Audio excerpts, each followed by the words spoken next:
Sa tenga? May mga bara-bara yan. Ha? Oo. May bara, may mga tutuling bara. Basta Tapos may Apex. damage. Basta po Apex. Apex. Mhm. Pero ang ginamit nung taga-antipolo namin, yung taga-antipolo nga ba yun? Oo. Alam mo yung tenga niya may luga. Yung nasulo. Hindi siya, drummer kasi siya drummer.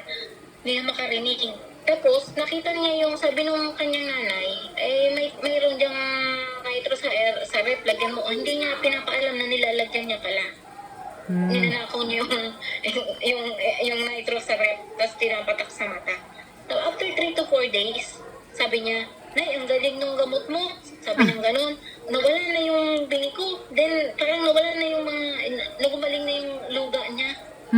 Galing. Ano po yan? Ang content niyan, ano yan?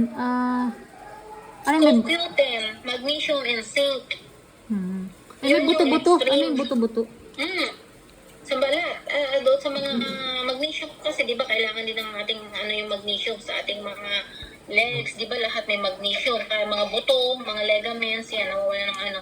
Anong prutas po yan? White Yan noni? yung Noni juice? noni concentrate. Well, din, bakit po? Doon din yan nakukuha